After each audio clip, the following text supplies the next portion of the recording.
Hello students, I'm Dr. Anshu Sarna. Welcome back to my channel Anushka Classes. Students, आज के हम इस lecture में बायनोमियल डिस्ट्रीब्यूशन पर कुछ क्वेश्चंस करेंगे. मैं आपको 3 क्वेश्चंस कराऊंगी इस टॉपिक पर और वो तीनों क्वेश्चंस इंपॉर्टेंट हैं from examination point of view और इन्हीं पैटर्न पर बेस्ड एग्जाम में क्वेश्चंस आते हैं. तो आपने अगर इन 3 क्वेश्चंस की प्रैक्टिस कर ली तो मोर और लेस आपको बायनोमियल डिस्ट्रीब्यूशन समझ में आ जाएगा और इसी तरीके के क्वेश्चंस आपके आने के चांसेस भी हैं एग्जाम के अंदर. तो आइए लेक्चर स्टार्ट करते हैं. सबसे पहला हमारा क्वेश्चन है, एक जनरल क्वेश्चन है जो कि बायनोमियल डिस्ट्रीब्यूशन की बेसिक एक्सपेंशन पर बेस्ड है. जो थ्योरम है, जो उसका एक्सपेंशन है, उस पर सिंपल क्या क्वेश्चन बन सकता है उस पर बेस्ड है. देखिए, A coin is tossed 6 times. What is the probability of obtaining 4 or more heads? तो देखिए, हम कॉइन की बात कर रहे हैं तो आपको पता है कॉइन में हेड और टेल आने की होते हैं. दो केसेस होते हैं, हेड आएगा या टेल आएगा. हेड आने की प्रोबेबिलिटी को हम पी से डिनोट करते हैं और उसकी प्रोबेबिलिटी क्या होती है 1/2. मतलब नंबर ऑफ फेवरेबल केसेस 1 है divided by total number of cases कितने हैं 2. ऐसे ही टेल या फेलियर को हम टेल से डिनोट करते हैं और टेल के आने की भी प्रोबेबिलिटी क्या होती है 1/2, क्योंकि हेड और टेल, एक हेड है और एक टेल है.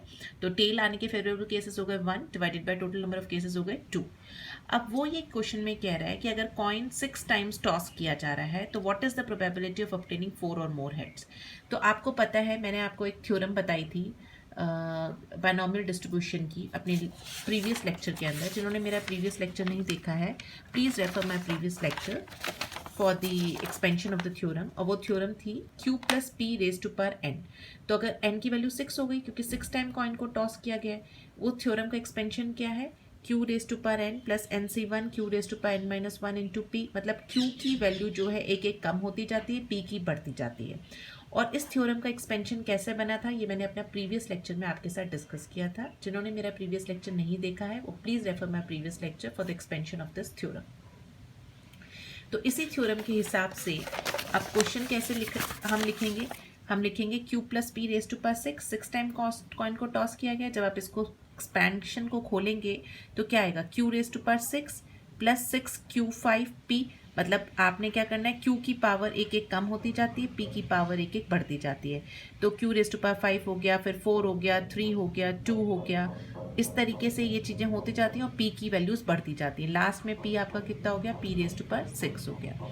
ये टर्म्स कैसे बनी है, ये सब आपकी एक्सपेंशन को खोलने के बाद बनी है. ये मैंने अपने प्रीवियस लेक्चर में आपके साथ शेयर किया था, फिर भी मैं आपको बता देती हूँ. ये देखिए, जैसे अगर ये थ्योरम है, इस थ्योरम के अकॉर्डिंगली अगर आप देखिए, यहाँ पर देखिए q plus P raise to power 6 है तो ये क्या हो गया q raise to power n मतलब q raise to power 6 plus 6c1 q raise to power 6 minus 1 is p into p. तो जब आप 6c1 को खोलते हैं तो क्या होगा, 6 का factorial divided by 6 minus 1 is 5 का फैक्टोरियल इंटू 1 का फैक्टोरियल. इसको आप रिवर्स काउंटिंग तक करते हैं 2 इंटू 1. ऐसे ही 5 को भी रिवर्स काउंटिंग तक करेंगे 1 इंटू 1. ये सब कैंसिल हो जाएगा, आपकी वैल्यू क्या बची 6. तो यही जो वैल्यू है 6 वो वैल्यू आपकी यहाँ पर आई. ये देखिए यहाँ पर. तो इस तरीके से आपने इन टर्म्स को खोलना है और इसका एक्सपेंशन आपने करना है. उसके बाद आप क्या करेंगे, इनकी वैल्यूज. अब वो आपसे पूछ रहा है what is the probability of obtaining 4 और मोर हेड्स. इसका मतलब क्या हुआ, 4 हेड तो हो ही, 4 से ज़्यादा भी हो सकते हैं. तो आपने थ्योरम में देखा 4 हेड कहाँ हो रहे हैं. देखिए 4 हेड हो रहे हैं यहाँ पर. देखिए ये p रेज टू पावर 3 होगा. हाँ जी, तो 4 हेड हो गए आपके, p raise to power 4, p raise to 5 और p रेज टू पावर 6. मतलब 4 या 4 से ज़्यादा हेड. तो इन 3 टर्म्स को सॉल्व करके इनको ऐड करके आपका आंसर आएगा. तो आप देखिए, सबसे पहले 15p² q4. तो p की वैल्यू हाफ है, q की हाफ है. इनको रखिए, इनको सॉल्व करिए, आपका आंसर 0.234 आएगा. 5 हेड्स का सॉल्व करेंगे तो ये आएगा. प्रोबेबिलिटी ऑफ ऑब्टेनिंग 6 हेड्स करेंगे तो 0.016 आएगा. आप इन तीनों वैल्यूज़ को ऐड करेंगे, you will get the answer is 0.344. Now coming to the next question. Next question आपसे कह रहा है, if the probability of defective bolts is 0.1, तो यानी कि पी की वैल्यू अगर आपको 0.1 दे रखी है तो वो बोल रहा है find the mean and standard deviation for the distribution of defective bolts in a total of 500, यानी एन की वैल्यू 500 है। तो आपको मीन एंड स्टैंडर्ड डिविएशन निकालना है। मैंने ये फॉर्मूलेज आपके साथ डिस्कस किए हैं प्रीवियस वीडियोस में। ये कॉन्स्टेंट्स है बायनॉमियल डिस्ट्रीब्यूशन के। मीन का फॉर्मूला होता है एन इंटू पी, तो 500 into 0.1 is 50। Thus we can expect 50 bolts to be defective. Sigma standard deviation को हम सिग्मा सिंबल से डिनोट करते हैं। सिग्मा होता है √10 PQ। जब P की वैल्यू दे रखी है तो Q आप निकाल सकते हो, वो 0.9 है। जब आपने वैल्यूज पुटअप किया आपका आंसर आया 6.71। नेक्स्ट वो पूछ रहा है moment coefficient of skewness and kurtosis. देखिए मैंने आपको अपने प्रीवियस वीडियोस में भी बताया है कि मोमेंट जो होता है वो बेसिकली फिजिक्स में जो होता है वो है measurement of force with respect to tendency of rotation. Skewness क्या होता है? स्क्यूनेस बेसिकली बताता है, स्क्यूनेस और स्टैंडर्ड डिविएशन में क्या फ़र्क होता है? स्टैंडर्ड डिविएशन वेरिएबिलिटी बताता है, स्क्यूनेस ये बताता है कि अगर आपका डिस्ट्रीब्यूशन सिमेट्रिकल नहीं है तो वो असिमेट्रिकल है, दैट मीन्स वो स्क्यूड है। ठीक है, स्क्यूनेस में हमें डायरेक्शन पता चलती है कि वो पॉजिटिवली स्क्यूड है कि नेगेटिवली स्क्यूड है, और जबकि स्टैंडर्ड डिविएशन में हमें डायरेक्शन नहीं पता चलती। कर्टोसिस बेसिकली क्या होता है स्टूडेंट्स? कर्टोसिस जो होता है वो पीकनेस बताता है अबाउट द डिस्ट्रीब्यूशन, कि कितना पीक है। जैसे मान लीजिए आपका, अगर मैं आपको ऐसे एक्सप्लेन करूं, देखिए सबसे पहले तो कर्टोसिस का मतलब हो गया पीकनेस। तो देखिए अगर आपका नॉर्मल ग्राफ है तो इसको हम कहते हैं मेसोकर्टिक। अगर आपका ग्राफ इस तरीके से पीक्ड है तो हम इसे कहते हैं लेप्टोकर्टिक, और अगर ये फ्लैट है तो हम इसे कहते हैं प्लैटीकर्टिक। तो ये बेसिकली पीकनेस बताता है। स्क्यूनेस में मैंने आपको एक चीज़ बताई कि स्क्यूनेस बेसिकली क्या होता है? Asymmetrical distribution. अगर आपका डिस्ट्रीब्यूशन सिमेट्रिकल नहीं है तो वो असिमेट्रिकल है, तो उसमें डायरेक्शन पता चलती है कि ये पॉजिटिवली स्क्यूड है कि नेगेटिवली स्क्यूड है। देखिए अगर नॉर्मल आपका डिस्ट्रीब्यूशन है, सिमेट्रिकल है, तो आपका ग्राफ हमेशा ऐसे बनेगा। अगर आपका पॉजिटिवली स्क्यूड डिस्ट्रीब्यूशन है लेट्स सपोज, तो आपका ग्राफ कैसे बनेगा? वो ऐसे बनेगा, मतलब सॉरी आपका बनेगा, ये आपकी पॉजिटिवली स्क्यूड डिस्ट्रीब्यूशन हो गया, जिसमें ये आपका मीन हो गया, ये आपका मीडियन हो गया, और ये आपका मोड हो गया। तो मीन जो होता है वो मैक्सिमम होता है, मोड लीस्ट होता है पॉजिटिवली स्क्यूड डिस्ट्रीब्यूशन में। और नेगेटिवली स्क्यूड डिस्ट्रीब्यूशन में क्या होगा? वो इस तरीके से होगा, ये नेगेटिवली स्क्यूड डिस्ट्रीब्यूशन हो गया। तो इसमें ये मीन हो गया, ये मीडियन हो गया, और ये आपका मोड हो गया। तो नेगेटिवली स्क्यूड डिस्ट्रीब्यूशन में मोड मैक्सिमम होता है और मीन लीस्ट होता है। तो अब क्या होता है? अब वो आपसे बोल रहा है मोमेंट कोफिशिएंट ऑफ स्क्यूनेस। तो इसका फॉर्मूला मैंने बताया था, gamma 1 is equal to √β1 is equal to √q minus P का whole square divided by NPQ। जब आप इसको सॉल्व करेंगे आपका आंसर आएगा 0.119। अगर गामा 1 की वैल्यू मोर देन 0 है तो डिस्ट्रीब्यूशन पॉजिटिवली स्क्यूड होता है, ये आपको याद करना पड़ेगा। और तो यहाँ पर हमारा स्क्यूनेस क्या है? मोर देन 0 है तो वो पॉजिटिवली स्क्यूड है। हालांकि स्क्यूनेस जो है वेरी मॉडरेट है, क्योंकि 0.1 आंसर आया है। तो 0.1 यानी कि आपके अंदर डायरेक्शन असिमेट्रिकल तो है बट वो मॉडरेट है। इसी तरीके से वो आपसे पूछ रहा है मोमेंट कोफिशिएंट ऑफ कर्टोसिस। उसका फॉर्मूला होता है gamma 2 is equal to β2 minus 3। β2 का ये फॉर्मूला होता है।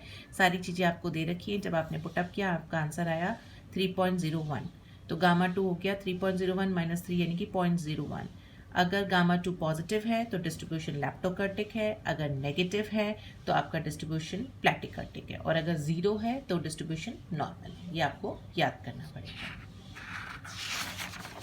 नेक्स्ट जो क्वेश्चन है बायनॉमियल डिस्ट्रीब्यूशन पे, it is a very important question. ये जनरली लॉन्ग क्वेश्चन में ये क्वेश्चन पूछा जाता है। फिटिंग अ बायनॉमियल डिस्ट्रीब्यूशन इसकी हेडिंग है कि, और ये हम कैसे सॉल्व करते हैं, ये क्वेश्चन कैसे आता है। देखिए फिटिंग अ बायनॉमियल डिस्ट्रीब्यूशन पर बेस्ड जो क्वेश्चंस आएंगे वो ऐसे आएंगे। 8 coins are tossed at a time 256 times. 8 coin है, उनको टॉस किया गया 256 टाइम। तो ये जो ज़्यादा वैल्यू होती है दैट इज़ ये जो 256 ये आपका कैपिटल एन है, और 8 कॉइन्स ये जो कम वैल्यू है, जितने कॉइन्स टॉस किए गए हैं यानी वो स्मॉल एन है। स्मॉल एन की वैल्यू 8 है और कैपिटल एन की वैल्यू 256 है। Number of heads observed at each throw is recorded and the results are given below. Find the expected frequencies. What are the theoretical values of mean and standard deviation? Calculate also the mean and standard deviation of observed frequencies.